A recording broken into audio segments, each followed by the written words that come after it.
Hi friends, welcome to PSC Collegiate English. Today let us look at the essay of Truth by Francis Bacon.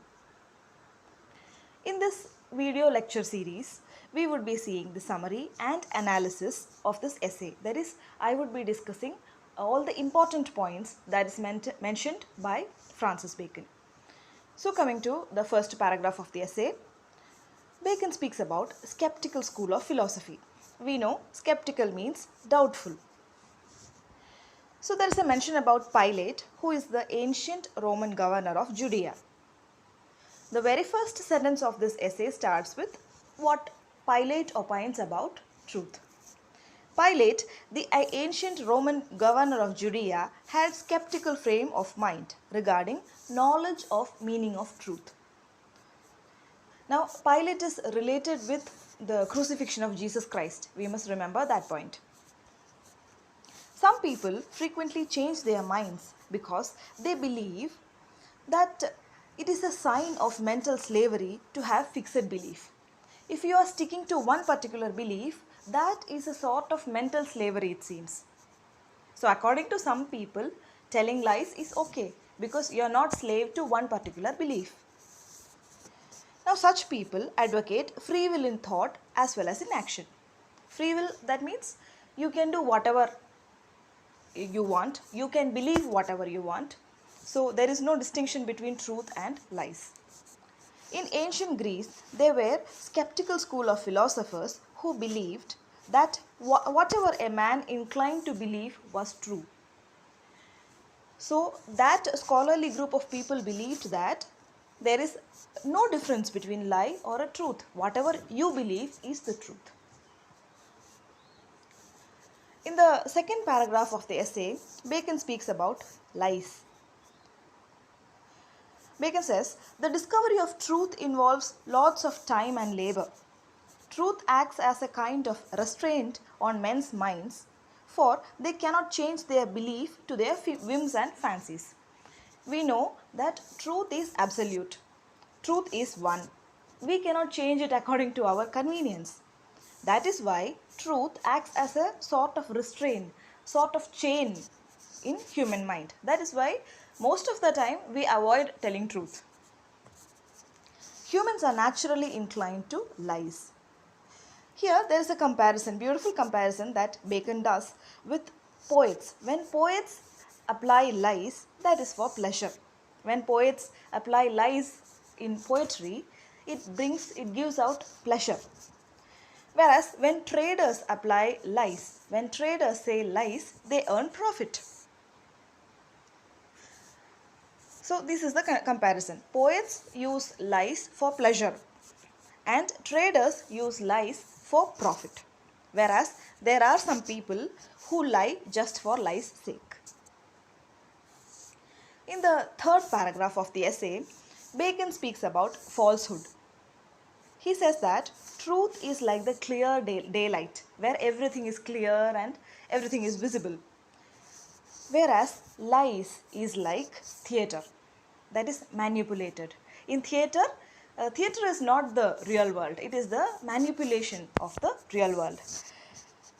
So lies are like candlelight, which makes show and spectacle far more attractive.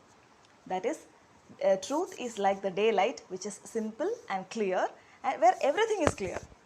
Whereas lies are manipulative. That adds spectacle to the normal version. Truth gives greater pleasure when lies are added to it. Now this is the opinion of Bacon. If a man is deprived of false opinions, false hopes, false judgments, he will feel miserable. That is why he chooses to lie. Bacon also says that falsehood gives a strange kind of pleasure. So this is what he discusses in the third paragraph of the essay of Truth. In the next paragraph, he speaks about poetry.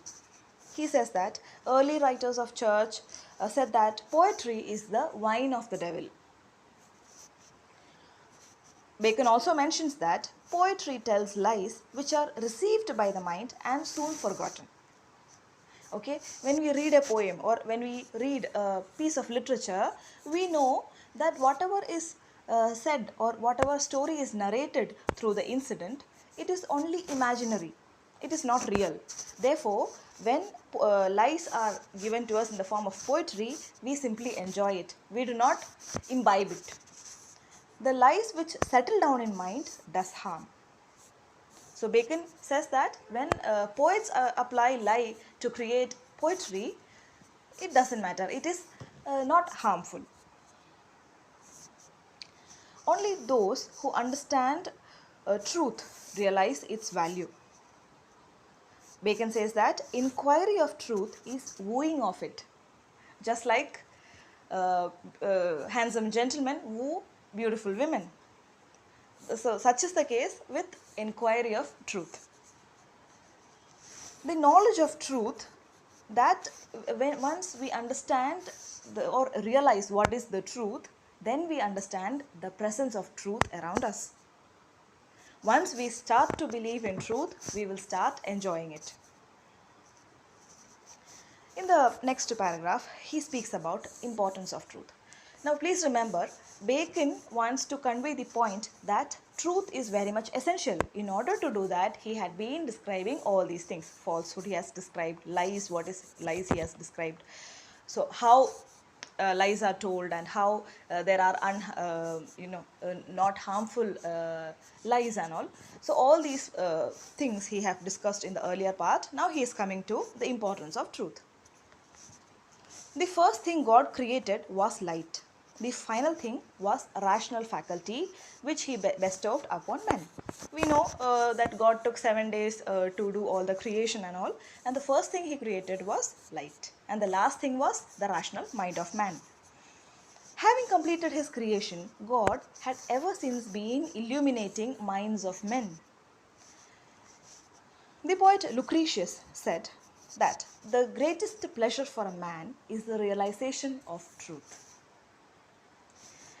Bacon says that standing on the vantage ground of truth, man can survey the errors, falsehood and follies around him. So only when you stand in the pedestal of truth can you see the falsehood, lies, everything that surrounds the day-to-day life. Such a survey would fill a man with pity. Once you realize the value of truth, you will not go to lying, you will not like liars or the people who do falsehood. Coming to the very last paragraph of this essay, in the concluding part, Bacon says that truth is important in theological, philosophical and ordinary sphere of life. Honest and straightforward dealings show the dignity and honorable quality of a man. Men generally resort to a mixture of truth and falsehood because of exigencies of practical life. Now, Bacon is very much considerate. He says that normal human beings tend to say both truth and lies because that makes life comfortable. Falsehood brings nothing but disgrace. Now, he quotes Montaigne. Montaigne is also an essayist. He says that Montaigne said, in telling a lie, a man was brave towards God but a coward towards his fellow men. That is, the man is ready to face the wrath of God, but then he is not ready to expose himself to his fellow human beings. Bacon concludes by saying that falsehood is wicked and will duly receive punishment on the doomsday. So these are the points that Francis Bacon has discussed in the important essay of truth. Thank you so much.